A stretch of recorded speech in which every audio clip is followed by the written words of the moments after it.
مہنگائی اور بجلی کے زائد بلوں کے خلاف راولپنڈی میں جماعت اسلامی کا دھرنا طوالت اختیار کر چکا ہے۔ جماعت اسلامی اور حکومتی کمیٹی کے درمیان مذاکرات کا دوسرا دور بھی مکمل ہو چکا ہے، جس میں حکومتی کمیٹی نے مطالبات پر پیش رفت کے لیے مزید وقت مانگ لیا ہے، جبکہ پارٹی نے یعنی جماعت اسلامی نے ملک کے دیگر شہروں میں بھی دھرنوں کا اعلان کر دیا ہے۔ حکومت کے تمام تر دعووں کے باوجود عوام مہنگائی اور بجلی کی قیمتوں میں اضافے سے بہت پریشان ہیں، اور اس قسم کی احتجاجی تحریک کا جاری رہنا حکومت کے لیے مشکلات کھڑی کر سکتا ہے۔ اسی پر بات کریں گے سینئر اینکر پرسن تجزیہ کار عاصمہ شیرازی صاحبہ میرے ساتھ موجود ہیں۔ عاصمہ صاحبہ بہت شکریہ۔ عاصمہ صاحبہ، جماعت اسلامی کا راولپنڈی میں دھرنا جس طرح ہم دیکھ رہے ہیں کہ اب وہ طوالت اختیار کر چکا ہے اور ملک بھر میں دھرنوں کا اعلان بھی کر دیا، آپ کیا سمجھتی ہیں کہ حکومت ان کے مطالبات تسلیم کر لے گی؟ جی، مجھے لگتا ہے کہ کسی نہ کسی طریقے سے کوئی کہیں نہ کہیں انڈرسٹینڈنگ جو ہے وہ جماعت اسلامی کے ساتھ ہے، پاکستان مسلم لیگ نواز حکومت کی۔ اور یہ جو آئی پی پیز کے آڈٹ کی بات ہو رہی ہے، اس پہ تو آلموسٹ حکومت رضامند ہے، اور اسی طرح سے جو بجلی کی قیمتوں کی کمی کی بات ہو رہی ہے، ہماری اطلاع ہے، بلکہ ہمارے پروگرام میں مصدق ملک صاحب نے کہا کہ اس کے اوپر بھی کام ہو رہا ہے۔ تو مجھے لگتا ہے کہ کہیں نہ کہیں حکومت جا کے تو اس معاملے کو ایڈریس کرنے کی کوشش میں بھی ہے اور کر سکتی ہے،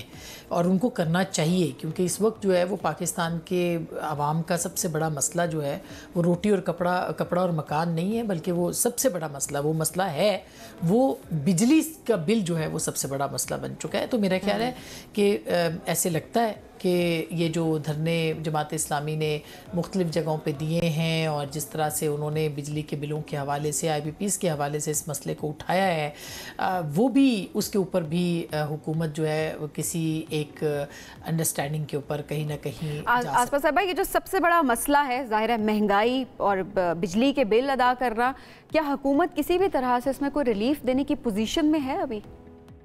میں پوزیشن میں تو ہر حکومت ہوتی ہے، وہ چاہے تو ہر چیز کی پوزیشن بنا سکتی ہے۔ بہت سارے انٹرنیشنل معاہدے ہیں، بہت ساری لوکل آئی پی پیز ہیں۔ آڈٹ اگر ہوگا تو پتہ چلے گا کہ کیپیسٹی چارجز میں کتنے پیسے گئے ہیں۔ یہ معاہدے جب کیے گئے، جب بعد میں رینیو عمران خان صاحب کے دور میں ہوئے، اس میں اور اس سے پہلے نواز شریف صاحب کے دور میں کچھ آئی پی پیز آئیں، وہ جو ہے اس کی کیپیسٹی چارجز کے حوالے سے جو ہے وہ بہت ایک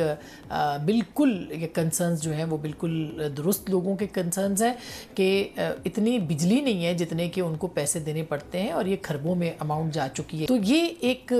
ایسا معاملہ ہے جس کے اوپر جو میری آپ کی ہم سب کی جیب سے پیسے نکلتے ہیں، تو اس کو حل کرنا چاہیے۔ اگر حکومت کا نہیں اس پہ اوپر، تو پبلک اکاؤنٹس کمیٹی کے اندر ان آئی پی پیز کو بلایا جائے، یہ جو آڈٹس ہیں ان کو آڈٹ ان کا کروایا جائے، اور اس کے بعد جو پبلک عوام کو ریلیف مل سکتا ہے۔ بالکل ٹھیک، اور اس میں عاصمہ صاحبہ لوگ یہ بھی سوال اٹھا رہے ہیں کہ اگر کوئی بھی ادارہ خسارے میں ہو تو اس کا خمیازہ عوام کیوں بھگتے؟ ذرا وہ مثال بھی دیتے ہیں جی، پی آئی اے اگر 600-650 روپے خسارہ ہے تو ذرا وہ عوام تو اس کا خمیازہ نہیں بھگتتے، وہ تو حکومت کو بھگتنا ہوتا ہے، اور ایسے میں I P Ps especially state owned I P Ps تو ہم کیوں بھگتے ہیں؟ یہ بڑا اہم سوال بھی ہے۔ یہ تو بات بجلی کے بلوں سے متعلق ہو گیا۔ اب تھوڑا سا میں سیاسی ماحول پہ کامنٹ آپ سے لوں گا کہ جو بانی پی ٹی آئی نے 2 روز پہلے کہا کہ مذاکرات کرنا چاہتے ہیں، تیار ہیں، بلکہ انہوں نے کہا کہ فوج نمائندہ مقرر کریں، ہم بات کریں گے، ذرا کھلے عام ایک پیغام بھی دیا۔ اس سے پہلے للکارتے رہے، اس سے پہلے الزام لگاتے رہے، بعد میں الزام کو تنقید کہہ دیا، اور اب مذاکرات کی بات کر دی۔ ایسے ہو جاتے ہیں مذاکرات اس انداز سے بات کی کرنے والوں کے ساتھ؟ بانی عمران خان صاحب جو بات کرنا چاہتے ہیں وہ نمائندے کے ساتھ، وہ کہہ رہے ہیں نمائندہ مقرر کرے، فوج اپنا نمائندہ مقرر کرے تو اس کے بعد بات چیت ہوگی۔ جو ہماری اطلاع ہے اور خبر ہے وہ یہ ہے کہ عمران خان صاحب کی اس مطالبے کے اوپر جو ہے وہ ابھی تک ایک تو کوئی بیان بھی نہیں آیا، لیکن اس کے ساتھ ساتھ اس کے اوپر کوئی ہل جل بھی نہیں ہے، اور کوئی یعنی صاف انکار ہی ہے اس کے اوپر بات چیت کرنے کے لیے اسٹیبلشمنٹ یا مقتدرہ جو ہے وہ تیار نہیں ہے۔ اور یہ ایک ایسی صورتحال ہے جو کہ عمران خان صاحب نے اس کو بھانپ کے جو ہے وہ فوج کے ساتھ بات چیت کے لیے، براہ راست بات چیت کے لیے کہا ہے، کیونکہ ان کو اندازہ ہے کہ فوج جو ہے وہ